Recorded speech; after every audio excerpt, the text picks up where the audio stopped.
Gajanan developers Pune यांच्याकडून आता पंढरपुरात इस्लामी कलश मंगल कार्यालय येथे साकारला जातो आहे भव्य गजानन टॉवर 10 मजली ट्विन बिल्डिंगचा प्रकल्प, मजबूत आरसीसी फ्रेम रचना, पायांसाठी वायू प्रतिबंधक उपाययोजना, आयएस मानकानुसार भूकंप प्रतिरोधक आरसीसी रचना असलेल्या गजानन टॉवर मध्ये उपलब्ध आहेत अत्याधुनिक सुविधांनी युक्त 1022 स्क्वेअर फुटाचे 2 बीएचके फ्लॅट्स, सुशोभित प्रवेश कक्ष, सामायिक क्षेत्रासाठी अत्याधुनिक सुरक्षा यंत्रणा, लिफ्ट आणि सामायिक क्षेत्रांसाठी वीज बॅकअपची सुविधा, स्वतंत्र अग्निशमन यंत्रणा, 2 मजली पुरेशी पार्किंग व्यवस्था, प्रत्येक कार पार्किंगच्या ठिकाणी स्वतंत्र एव्ही चार्जिंगची सोय, सोलर वॉटर यंत्रणा, प्रत्येक सदनिकेसाठी इन्व्हर्टरची सोय.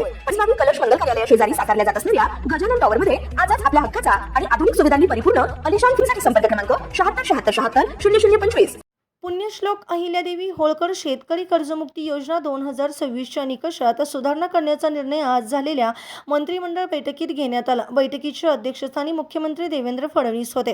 या निकष सुधारणेमुळे 2019च्या कर्जमाफी योजनेतील सुमारे 13 लाख शेतकऱ्यांसाठीची 50,000 रुपयापर्यंतची मर्यादा रद्द करून नियमित कर्जमाफी मिळणार आहे. तर सन 2026-27 मधील नियमित परतफेडीची अट रद्द केल्याने 23 लाख शेतकऱ्यांनाही मिळणारा प्रोत्साहनपर लाभ मिळणार आहे. कर्जमाफीतील या सुधारणांबाबत मुख्यमंत्री देवेंद्र फडणवीस यांनी अलीकडेच पावसाळी अधिवेशनात घोषणा केली होती. त्या अनुषंगाने आज मंत्रिमंडळ बैठकीत निर्णय घेण्यात आला. राज्यातील 56 लाख शेतकऱ्यांना 36,585 कोटी रुपयांचा लाभ देणारी पुण्यश्लोक अहिल्यादेवी होळकर शेतकरी कर्जमुक्ती योजना ही ऐतिहासिक योजना जाहीर करण्यात आली आहे.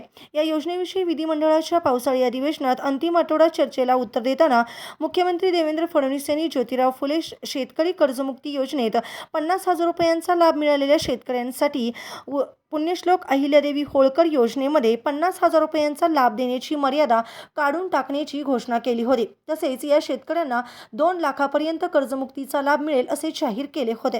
तसेच नियमित परतफेड करणाऱ्या शेतकऱ्यांसाठी 2026-27 मध्ये कर्जाची उचल करून वेळेत परतफेड करण्याची अट रद्द करण्याची घोषणा केली होती. त्यानुसार या योजनेच्या निकषात सुधारणा करण्याचा निर्णय आज झालेल्या मंत्रिमंडळ बैठकीत घेण्यात आला.